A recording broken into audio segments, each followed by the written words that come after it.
الصلاة خير من النوم. منبر نور پر آپ آتے کی نگاہوں سے دیکھ رہے ہیں شہنشاہ خطابت خطیب ہندوستان حضرت علامہ مولانا امتیاز رضا قادری صاحب قبلہ جلوہ گر ہے. وہیں پر شاعر اہل سنت جناب محترم بھائی دلشاد نوری صاحب قبلہ بھی جلوہ گر ہے. مجھ سے قبل آپ نے سنا شہنشاہ ترنم شاعر ملک ہندوستان جناب محترم بڑے بھائی مفتی عامر ظفر صاحب قبلہ سے. وہیں پر آپ کے مسجد کے خطیب و امام اور آپ کے بستی کے حفاظ کرام بھی جلوہ گر گئے. وہیں پر یاد رکھو سنیو ہم آرام مقدر کے دلیل چمنے نگرہ کے پھول اولاد غوث اعظم سیدی سرکار سید ظہیر میاں صاحب قبلہ بھی منبر نور پہ جلوہ گر ہے. یاد رکھو گھر والوں بڑے بڑے علماء بڑے بڑے شعراء بڑے بڑے خطبہ بلائے جاتے گئے تو جلسے ہوتے گئے اور جس محفل میں علی کے لاڈلے کی آمد ہو جاتی گئے جس محفل میں علی کے لاڈلے کی آمد ہو جاتی گئے وہ جلسے کامیاب بھی ہوتے گئے اور اللہ رب العزت کی بارگاہ میں مقبول بھی ہوتے گئے. منبر نور پر خطیب ہندوستان علامہ امتیاز رضا قادری بیٹھے گئے, سیدی سرکار سید ظہیر میاں صاحب قبلہ بیٹھے گئے. ان علماء کرام کے قدموں کو چومتے ہوئے ایک شعر پڑھتا ہوں, بلند آواز سے بولیں سبحان اللہ. مجاز وقت کا موسم بدلنے لگتا ہے, اندھیرا کاٹ کے سورج نکلنے لگتا ہے. عجیب آپ گئے خاموش ہو کے بیٹھے گئے, عجیب آپ گئے خاموش ہو کے بیٹھے گئے, میاں نبی کے نام سے پتھر پگھلنے لگتا ہے. عجیب آپ گئے خاموش ہو کے بیٹھے گئے, نبی کے نام سے پتھر پگھلنے لگتا ہے. اگر اللہ تعالیٰ نے دونوں ہاتھ دیے گئے, دونوں ہاتھ سلامت, بلند آواز سے بولے یا حسین, اور بلند آواز سے بولے یا حسین, اور بلند آواز سے بولے یا حسین. ستم کا تیر تھراتا گئے, خنجر کانپ جاتا گئے. ماشاءاللہ ہمارے شکیل بھائی بیٹھے بہت اچھی شاعری لکھتے گئے, اللہ ان کی عمر میں برکت عطا فرمائے. شعر پڑھتا ہوں, ستم کا تیر تھراتا گئے, خنجر کانپ جاتا گئے, 72 لوگ سے لاکھوں کا لشکر کانپ جاتا گئے. وسیم بھائی شعر دیکھیں, ستم کا تیر تھراتا گئے, خنجر کانپ جاتا گئے, 72 لوگ سے لاکھوں کا لشکر کانپ جاتا گئے. اور کہا شبیر نے عباس سے حملہ نہیں کرنا, کہا شبیر نے عباس سے حملہ نہیں کرنا, یہ لشکر تو تمہارا نام سن کر کانپ جاتا گئے. کہا شبیر نے عباس سے حملہ نہیں کرنا, کہا شبیر نے عباس سے حملہ نہیں کرنا, یہ لشکر تو تمہارا نام سن کر کانپ جاتا گئے. کہا شبیر نے عباس سے حملہ نہیں کرنا, یہ لشکر تو تمہارا نام سن کر کانپ جاتا گئے. اور خزانے کی جو زینت ہے اسے الماس کہتے گئے. مفتی صاحب شعر دے دیں, امام صاحب شعر دے دیں, توجہ کا طلبگار رہوں گا. میرا اصول ہے پروگرام چاہے چھوٹا ہو لوگ چاہے کم ہو, دلشاد برکاتی جتنا ہزاروں کے مجمع میں محنت کرتا ہے اتنی ہی محنت کم لوگوں میں کیا کرتا ہے. بلند آواز سے بولے یا رسول اللہ, ہاں بلند آواز سے بولے یا رسول اللہ. خزانے کی جو زینت ہے اسے الماس کہتے گئے, تمنا اگر ہو پانی کی تو اس کو پیاس کہتے گئے. خزانے کی جو زینت ہے اسے الماس کہتے گئے, تمنا اگر ہو پانی کی تو اس کو پیاس کہتے گئے. اور جہاں پر پیتے گئے پانی, جہاں پر پیتے گئے سب پانی اسی کو کہتے گئے دریا. جہاں پر پیتے گئے سب پانی اسی کو کہتے گئے دریا. جو دریا کو پلاتا گئے اسے عباس کہتے گئے, جو دریا کو پلاتا گئے اسے عباس کہتے گئے. استقبال کر لے خطیب اہل سنت ہمدرد و قوم ملت. یہ بہت بڑے شعر پڑھ دیا میں نے آپ کے سامنے, نہ تو مفتی عامر ظفر صاحب قبلہ اور یہ علماء جانتے ہیں یہ شعر کی جگہ پڑے جاتے ہیں. اللہ آپ کی سماعتوں کو سلامت رکھے. بلند آواز سے بولنا یا رسول اللہ. استعمال کرنے خطیب اہل سنت ہمدرد و قوم ملت حضرت علامہ مولانا امتیاز رضا قادری کا میری آواز سے باز ملا کے بولے نعرہ تکبیر. نبی کے عشق میں اپنی جان دے دوں گا, ایک جان کیا گئے کل خاندان دے دوں گا. اور امیہ بولا میں سیدوں گا تیرے ہوٹوں کو, بلال بولے میں پھر بھی اذان دے دوں گا. میری آواز سے باز ملا کے بولے نعرہ تکبیر, نعرہ رسالہ, نعرہ غوثیہ, خواجہ کا ہندوستان. مسلک اعلی حضرت فیضان اولیاء کرام جشن غوث مرا جشن غوث مرا نعرہ تکبیر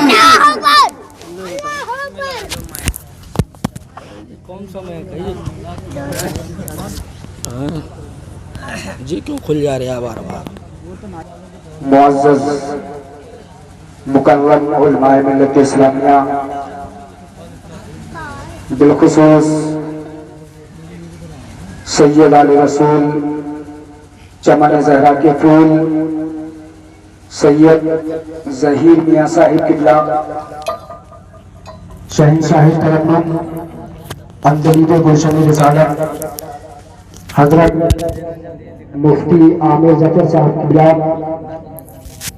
مداح رسول واصف شاہ ہدا عالی جناب دلشاد نوری صاحب قبلہ نقیب اعظم ہندوستان حضرت مولانا دلشاد عالم برکاتی صاحب قبلہ حضرت حافظ باری سید احمد صاحب قبلہ آپ کی مسجد کے خطیب و امام حاضرین جلسہ السلام علیکم ورحمۃ اللہ وبرکاتہ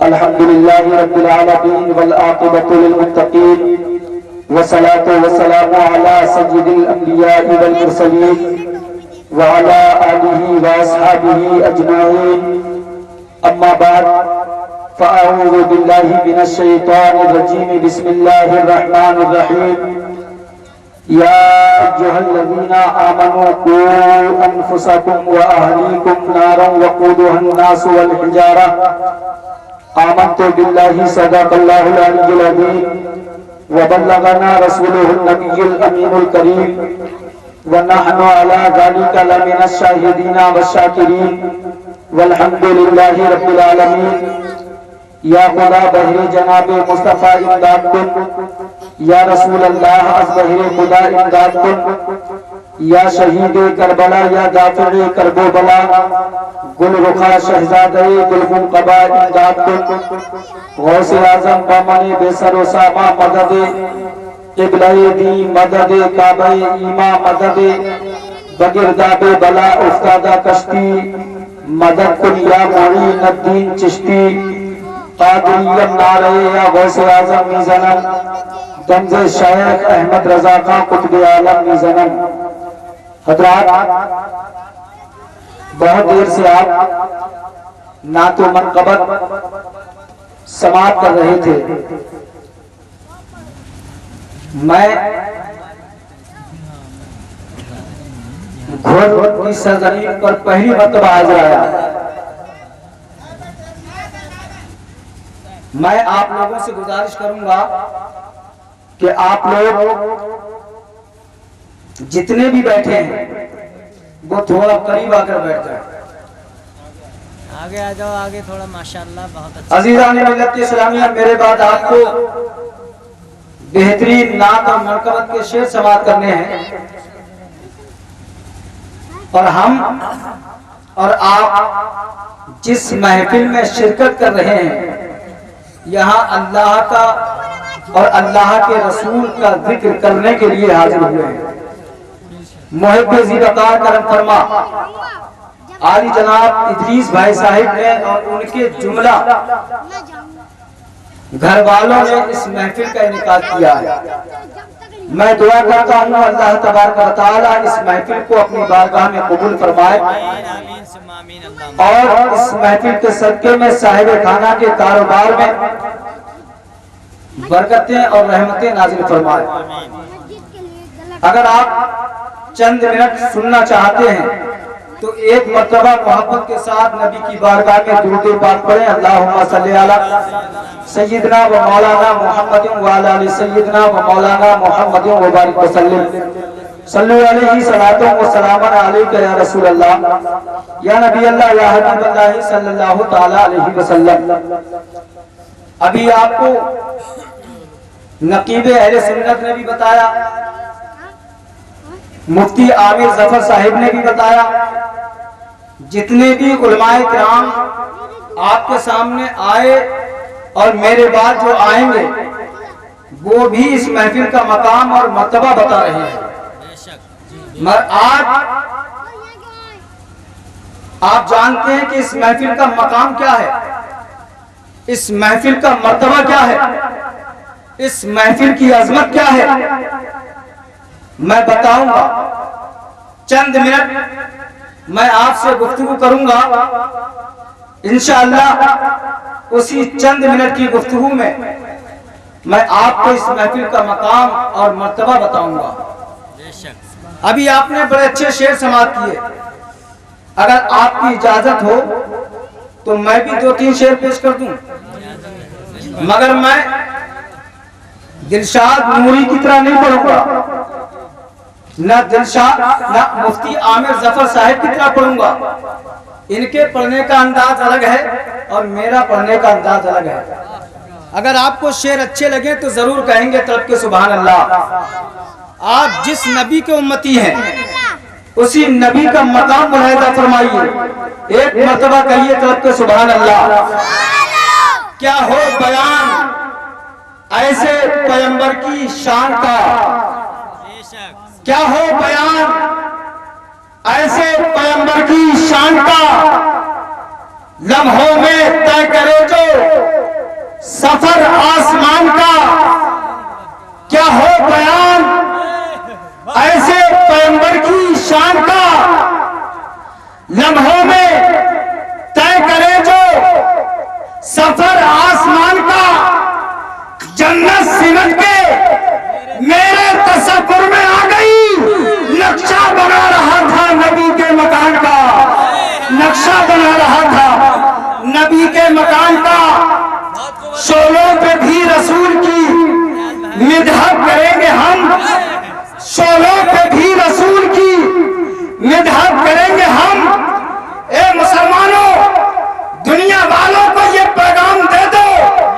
آج بہت سے لوگ سوچ رہے ہیں کہ یہ مسلمان وہ ہیں جب نرم و گداگ بستر پر لیٹتے ہیں تب نبی کا ذکر کرتے ہیں, جب اچھا کھاتے ہیں تب نبی کا ذکر کرتے ہیں, جب اچھا پہنتے ہیں تب نبی کا ذکر کرتے ہیں, جب یہ آسائش و آرام کی زندگی بسر کرتے ہیں تب یہ نبی کا ذکر کرتے ہیں. مگر دنیا والوں کو بتا دو, اے دنیا والوں, اور ایک کان کھول کر سن لو, ہم نبی کے ایسے غلام ہیں, ہمیں اچھا کھانا ملے یا نہ ملے, دنیا کا آسائش و آرام ملے یا نہ ملے, ہم کل بھی نبی کا ذکر کرتے تھے, آج بھی نبی کا ذکر کرتے ہیں, اور صبح قیامت تک نبی کا ذکر کرتے رہیں گے. اور دنیا والوں کو بتا دیں گے کہ شعلوں پہ بھی رسول کی مدحت کریں گے ہم, یوں ہی ادا بلال کی سنت کریں گے ہم. اے عاشقوں, تمہاری بھی دعوت کریں گے ہم, جب روضہ رسول کی زیارت کریں گے ہم.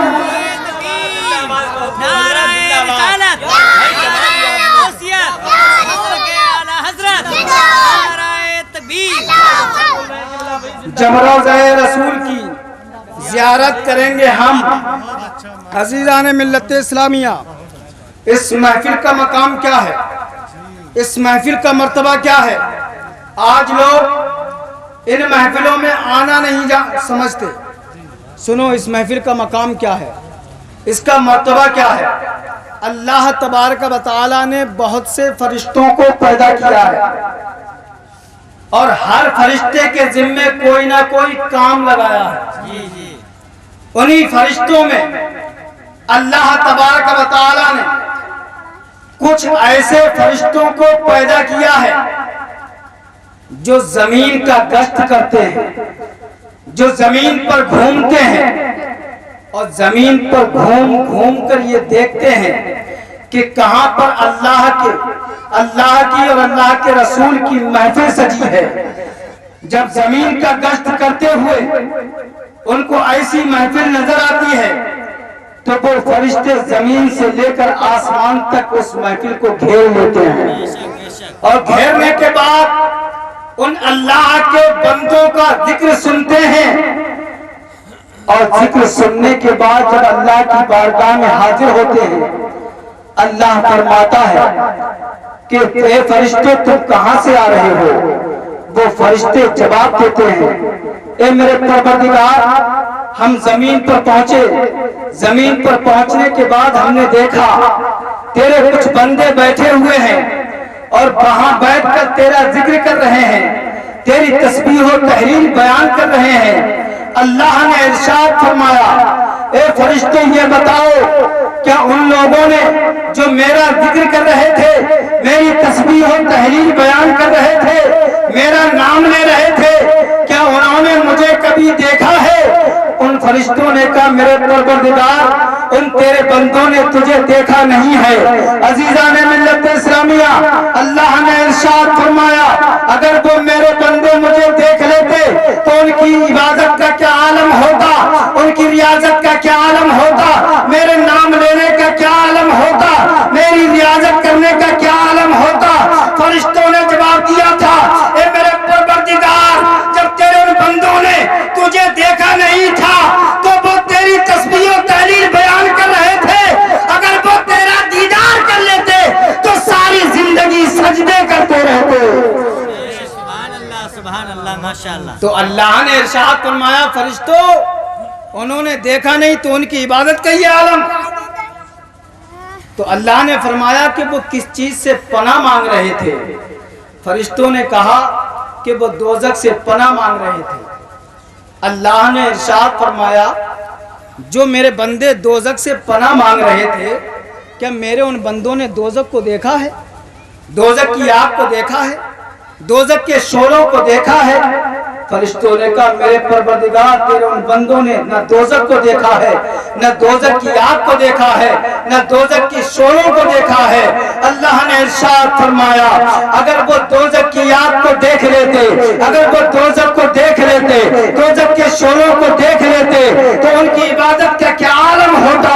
اور فرشتوں نے جواب دیا تھا اے میرے پروردگار جب ان لوگوں نے جب دوزخ کو نہیں دیکھا، دوزخ کی آگ کو نہیں دیکھا، دوزخ کے شعلوں کو نہیں دیکھا تو وہ اتنی پناہ مانگ رہے تھے اگر وہ دوزخ کو دیکھ لیتے تو ساری زندگی تیری عبادت کرتے رہتے۔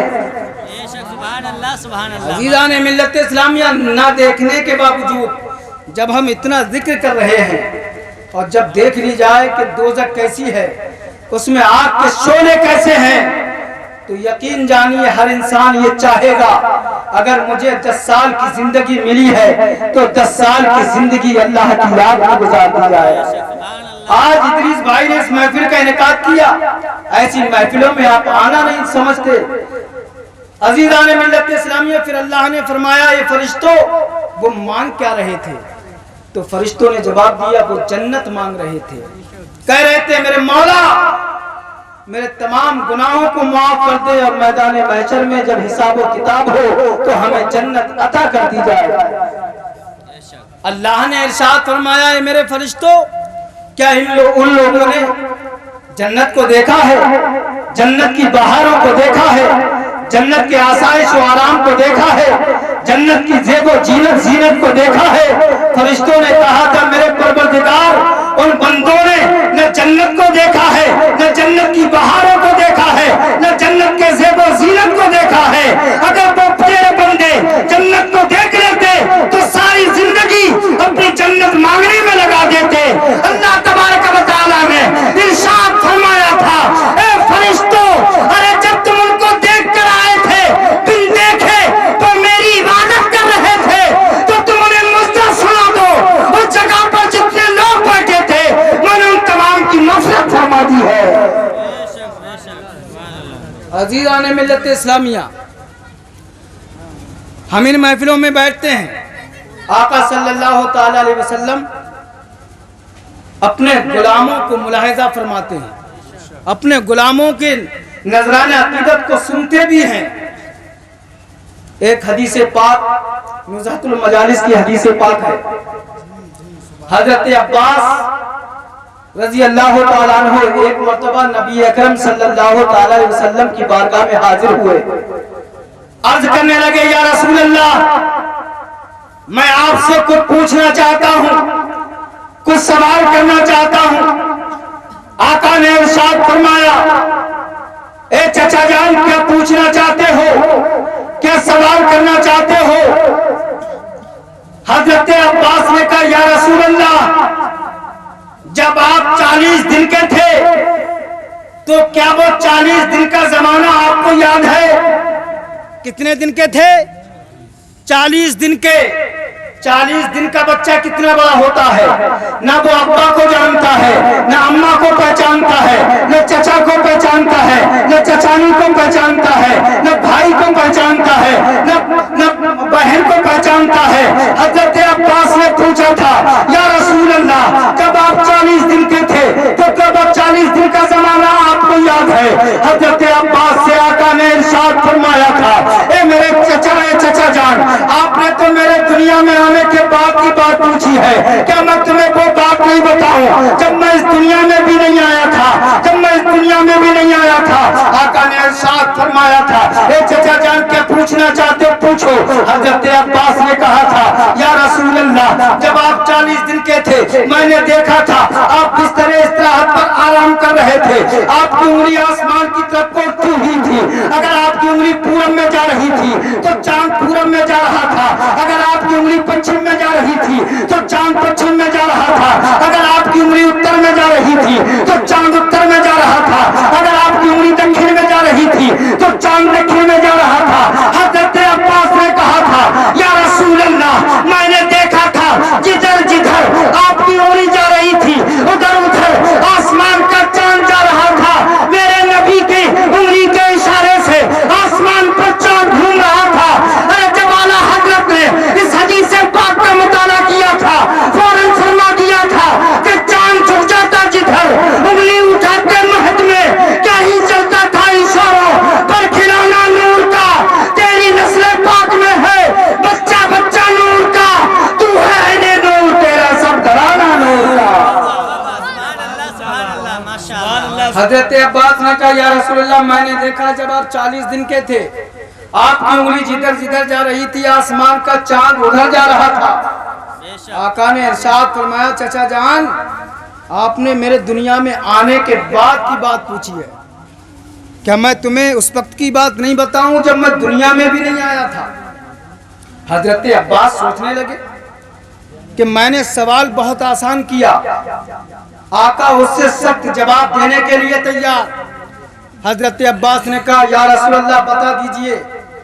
آقا نے ارشاد فرمایا اے چچا جان میری انگلی کے اشارے سے آسمان پر چاند گھوم رہا تھا، تم حیرت میں پڑ گئے، کان کھول کر سن لو کہ جب میں دنیا میں نہیں آیا تھا اپنی ماں کے شکم پاک میں تھا، اس وقت لوہے محفوظ پر جو قلم چل رہا تھا اس قلم کے چلنے کی آواز کو میں اپنی ماں کے شکم میں سن رہا تھا، اور آقا نے ارشاد فرمایا تھا اے چچا جان بس اتنا ہی نہیں بلکہ اس قلم سے میرے جس امتی کی تقدیر لکھی جا رہی تھی اس تقدیر کو بھی جان رہا تھا، اس امتی کے چہرے کو بھی جان رہا تھا۔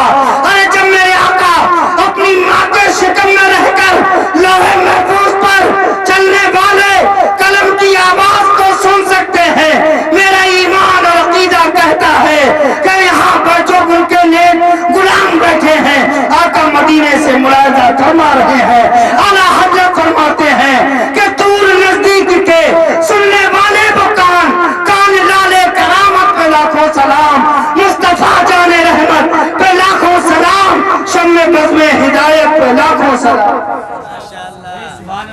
عزیزان ملت اسلامیہ آج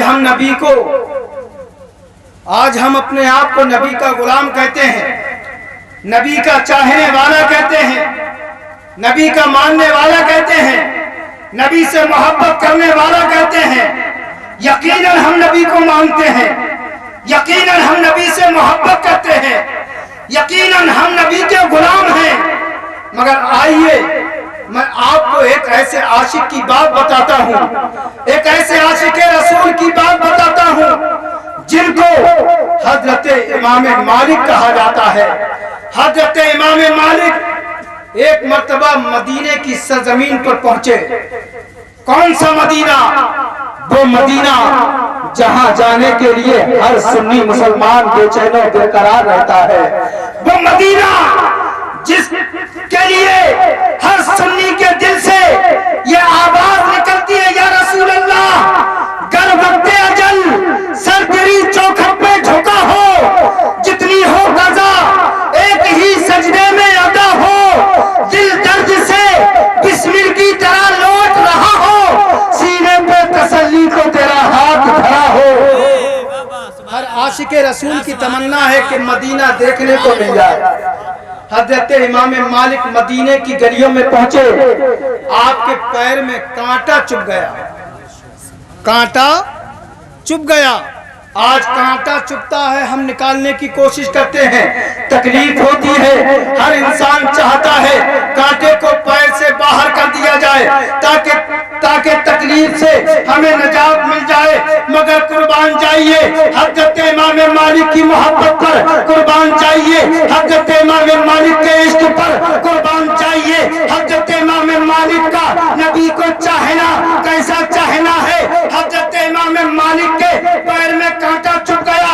حضرت امام مالک نے اس کانٹے کو پیر سے نکالا نہیں، بلکہ اس کانٹے کو بڑے پیار سے دیکھتے تھے، اس کانٹے کو چومتے تھے، کبھی بوسہ دیتے تھے.